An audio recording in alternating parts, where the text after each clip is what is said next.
Hockey Inside Out, brought to you by Videotron.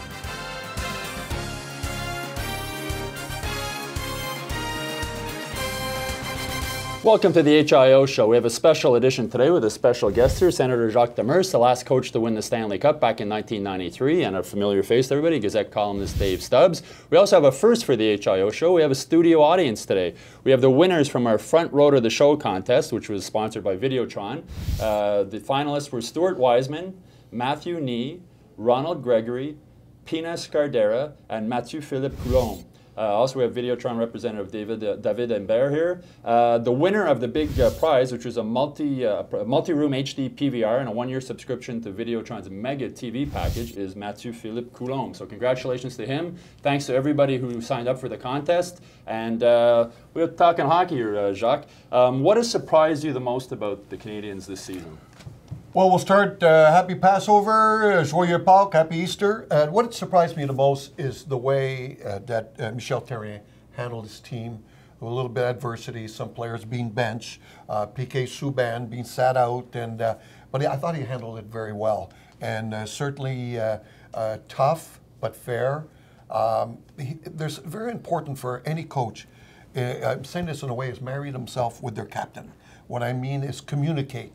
And the Captain Gianta, who a lot of people say won't be back next year, I'd be very surprised if he's not back. And Michel Therrien has the pulse of the dressing room.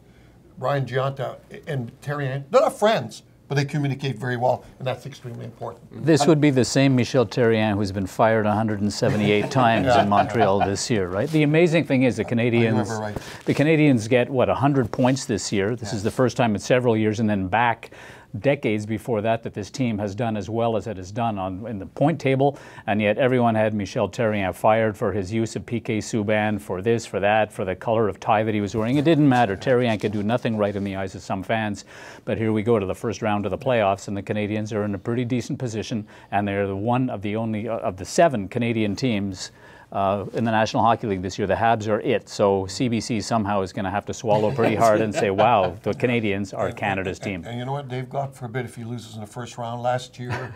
I mean, I know how, as a coach, how tough it could be.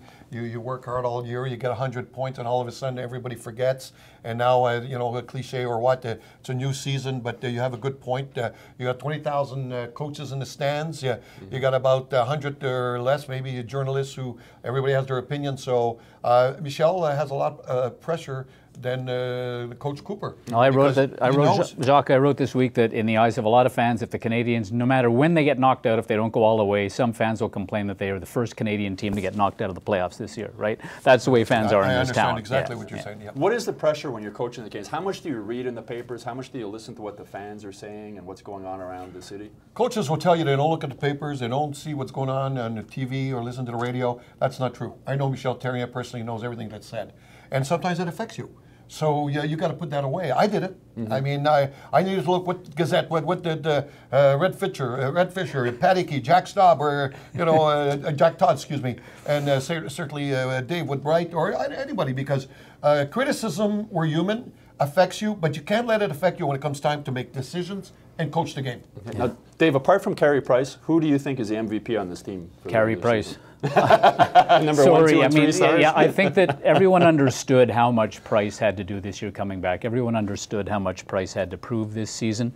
He finished last year injured. It was not the kind of season he wanted last year. So everyone knew that, I mean, he had been again handed the keys to goaltending in the city, and I can't imagine a more difficult job. I mean, night in, night out, day in, day out. He had the famous hobbit in the hole and wanting to stay home and not go out and do groceries. His wife kind of kidded me, saying, maybe people don't understand that Carey just hates doing groceries, right? As do all men. So he just had to come back and he had to have a career season this year, and he has done that. That said, I think Max Pacioretty has had a tremendous season. I was disappointed that he didn't get that 40th goal. It would have been nice to have seen him hit that milestone.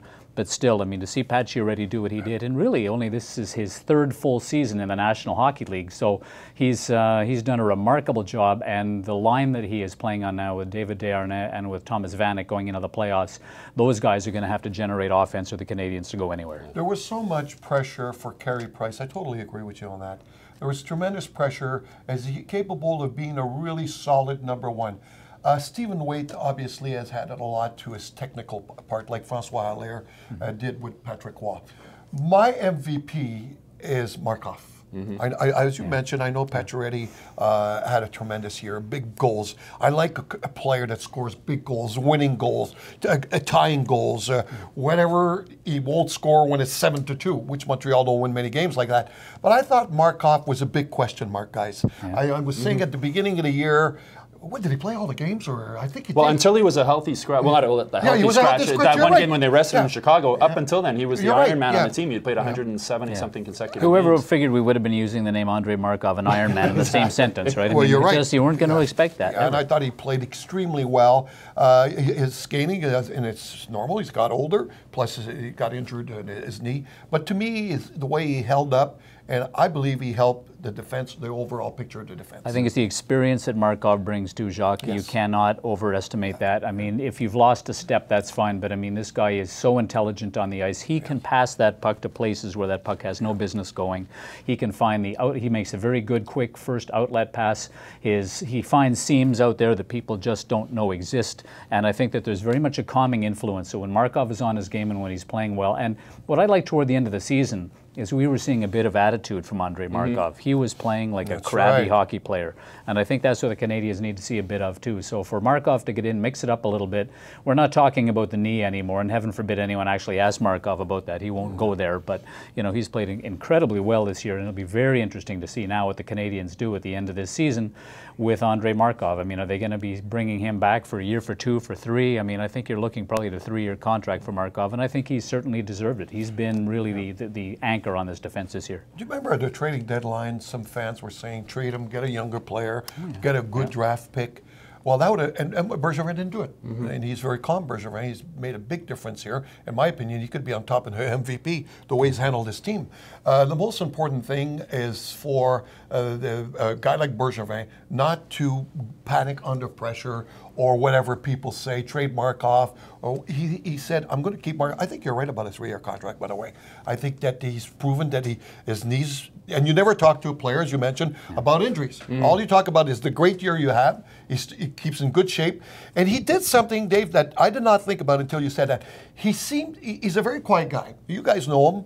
He seemed a very quiet guy, but he'd taken charge. He handled himself like a captain. Yeah. And I think that's the big plus with Markov this year, especially with the defensemen. You'd see him interacting an awful lot with the defense and with Alexei Emelin too, a lot, which was huge. We'll be right back after a short break, and we'll ask Jacques Demers what similarities he sees between this team and the team that won the Cup in '93.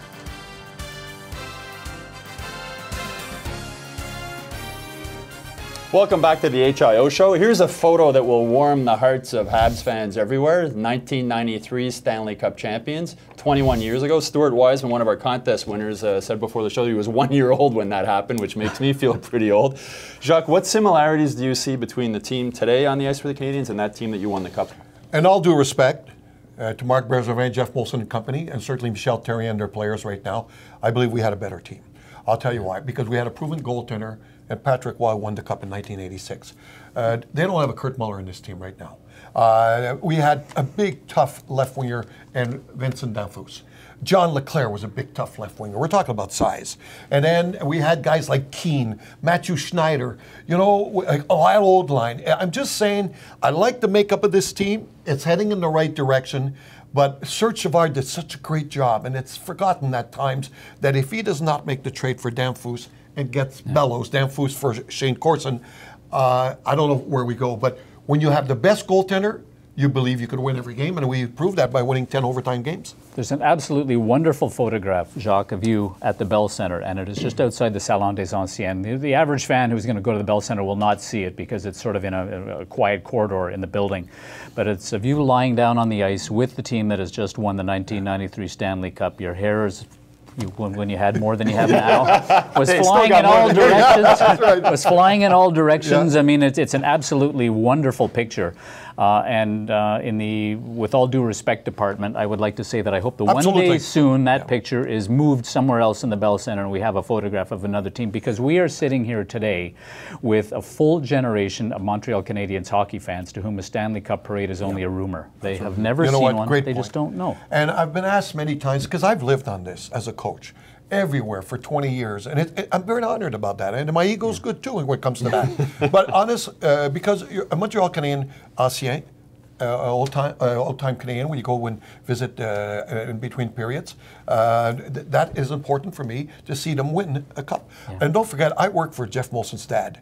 And I'm not trying to promote this family. They were super people, and now they were good to me. And I would certainly like Jeff Molson. And last year at the golf tournament, Michel Therrien says, there's one thing I want from Jacques is to win another Stanley Cup. You're absolutely right. Are they ready right now? I don't think so. But for the fans, they have a tremendous right, or even thought to start being positive about this team. Because this year was not a 100 points fluke. Because Carey Price won games by himself. If I say 15 points, you go to most of the games, or probably. If I say a goaltender won 10 to 15 points by himself, I don't know if I'm exaggerating, but he was that good. So. He certainly was. Yeah. The fun thing about Jacques, of course, is that a lot of fans think that his career began and ended with the 1993 Canadian Stanley Cup champions. Well, I will prove that to be entirely incorrect, because here's a photo of Jacques we're figuring what this is 78, 79. Yeah. I mean, I mentioned the hair, lots of dark hair there, nice cheesy mustache, cute, big wide tie. I mean, did you give this jacket to Michel Therrien to put into his wardrobe later on at some point? Remember when Michel Therrien wore the yellow jacket there? And that's the one I gave him? I didn't. He will not tell us where that jacket ever went. This thing too, this story continues in that where Jacques is the last coach to have won the Stanley Cup with the Montreal Canadiens, he also is the last coach to have not taken the Detroit Red Wings to the playoffs. Thanks, Dave. Such a nice sure guy. You're sort of hearing. I mean, it's a wonderful job by Mike Babcock this year, but you know, great job. It really is, and it's wonderful to see the Red Wings get in to make their 23rd. But the interesting thing too is that a lot of fans don't know that you were traded essentially for a couple players. Why don't you tell us that story? Well, for Claude Julien, who won a cup, and May won another one this year. Gary Donnelly. When Claude Julien was a player, he had hair. You. This is this is the Halifax Citadel's 1989. So this photograph this hockey card is 25 years old now. Best trade ever. You know, they say a trade that make. It was compensation, right? It was Julien and Donnelly. I went to St. Louis, Yeah, that's right. I heard a story. Michel Therrien burned that mustard coat in a barbecue in his backyard. Okay, that's true. Now, that 93 photo. I don't have this one left, believe me. That 93 photo of you on the ice with the team. You told me you were reluctant to go and pose for that photo. I was reluctant because I thought it was, they see me as a personable guy, a nice guy, but there's a shy side to me, and that's how I felt at the time. Let the players celebrate. Serge Savard, who's beside me, said, go take a picture on the ice. So I went, but there is a photo. A lot of people have it, and I've signed it, where I'm not on the ice with that picture. One of your guests today, I just signed one, and I'm on that picture. So it's the players. They did their stuff. And as you recall, during the playoffs, I never once said anything but positive things about my players. Yeah. I had a great group of players. I had character. I had guys who believed in me, but they knew I believed in them. We had a great captain in Carbonneau, and obviously, I know how good Martin Brodeur is and other goaltenders, but to me, at the time, was the best. Hey, I want to ask you a question about Patrick Roy. Did you ever think that you would see the day that your star goaltender from the 1993 Stanley Cup champion would do what he has done with the Colorado Avalanche behind the bench this year? Did you see coaching? I like your question, because I'll be honest with you, the first 5 years, I said, what is he doing behind the bench? Because he's acting crazy, he's doing stupid things and all that. And all of a sudden, after the incident with his son, Patrick makes, I remember going to Quebec, I sat down with him, I talked to him, and you don't tell Patrick what to do, but I think there's trust and respect. And he changed after that. Then he guided his team to win the Memorial Cup. And then you could see that he was restraining himself, but his maturity. Yeah. Now when I see him trying to push the glass through Bruce Boudreau, I call him the next day, I said, Patrick, don't start that, But it was just saying, hey, don't touch McKinnon. Remember that situation there? And no, I'm not surprised. I'm happy for him. I respect him. And I believe you have talked to a lot of my former players, I don't think all of them like me. It's not possible. But there's a mutual respect. Yes. Because coaches take decision. Yeah. I think Jack Todd was saying that the other day. You're not there to please your players. You're going to take tough decisions, like sitting Denis Savard. Mm-hmm. Oh my gosh, that was tough. And so, I tried to do my best, and fortunately I had the players to do it. Lots of players did not like Scotty Bowman, and all that Scotty did was win with that team. They liked him one day a year when they had their Stanley Cup ring. Steve Shutt told me that. Jacques, I've said on this set as well that that thing that Patrick Roy did with the glass in that first game was not something that was not a fine that he paid. That was an investment. Yes. That was telling his team that day, right. I have got your backs. And from that moment forward, the Avalanche knew that Patrick Roy had their backs. Paid off. Paid off. We'll be back after a short break, and we'll have a third segment with Jacques Demers.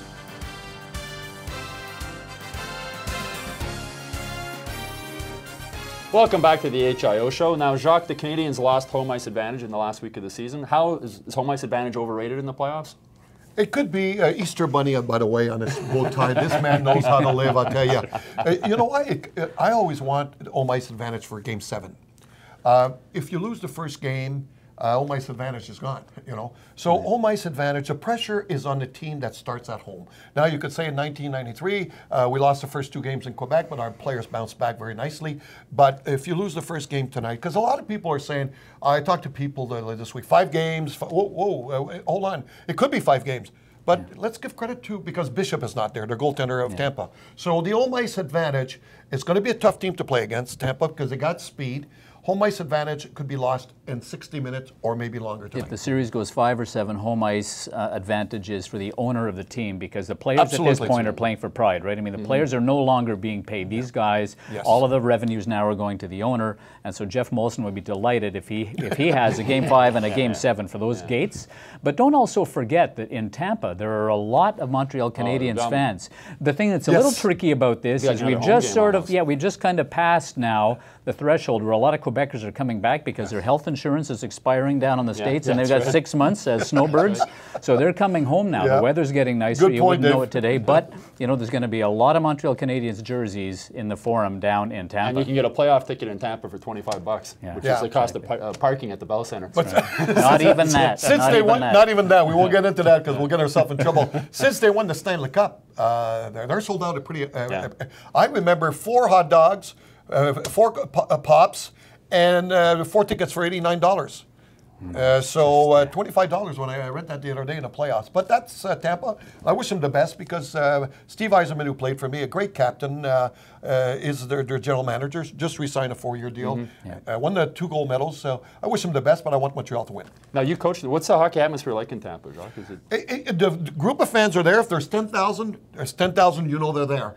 But now with I did the playoffs on TV a few years ago when we played Montreal Canadiens. I say we because will always be a Montreal Canadien. And there was such a great, and you're right about the fans there. There are a lot of them with Montreal Canadiens. There was such a great atmosphere when the Montreal Canadiens played Tampa. And I don't know what year that is, but looking back, it's maybe 7-8 years ago. It was 2004 when they played last. So we're talking now. This is the 10th anniversary, and the Canadiens, of course, the next game that they beat the Tampa Bay Lightning will be the first time in the playoffs because the Habs were swept 4 straight in That's that true. You series. wrote about that. They're one of the only teams that they were Canadiens swept. have never beaten the playoffs. The Canadiens have not beaten the Edmonton Oilers for 1 game or the Tampa Bay Lightning for 1 game. But yeah, I think one of the things that we want to keep in mind too is social media now is so huge, and I mean that's really a good way to rally fans. I've been watching the Tampa Bay site and seeing how they've been rallying their fans, and they had a whole pile of their staff from the Lightning front office out in the streets of Tampa before Game 1, running around with banners and so on, and getting people honking horns. So there very much is a pretty decent hockey atmosphere now in Tampa, and everyone understands that. I mean, once you get into the playoffs, anything can happen. Look, I mean, they've knocked off Montreal in the semifinal. They go on, they win the Stanley Cup, the only one they've won. But once you get in the playoffs, if you get a hot goaltender, you get a bit of offense, you get a couple of guys who are not supposed to be scoring goals who are doing it, you get some good defensive play, anything can happen in the playoffs. They use that. You just mentioned something. Bishop is out for the first game at least. It's Lindbergh, right? Lindback, excuse me. He's showcasing for a #1 job in the NHL somewhere else because he's not going to be #1 in Tampa next year. Count on it. So that is very dangerous because now he finished the year, played extremely well. So now he wants Toronto to look at him. He wants Washington to look at him. That's a dangerous goaltender because he wants to prove I could be a #1, make 3, 4, 5 million, whatever. I could be a #1 and be very good at it. So maybe even in Vancouver. So you're having a goaltender that I don't want to be #2 again next year. So that. And I'm glad you mentioned goaltending. That could be a big surprise. And his backup, and Lindback's backup, is the Latvian who gave Canadians nightmares. Remember Absolutely. this guy in Good Sochi, point, the 55 saves? Good point. I mean, the guy, this kid can play goal. You never know. Yeah, if Lindback comes up cold, you could see the Latvian kid step in. Okay, well, quickly, if you see him, Tampa's in trouble. Quickly, Dave, prediction for the series? Canadians in 6. Jacques? 7. 6. That's it for this week's HIO show. I'd like to thank our guests, our prize winners, for being here today. A special thanks to Jacques Demers. My pleasure. And we'll see you all next week.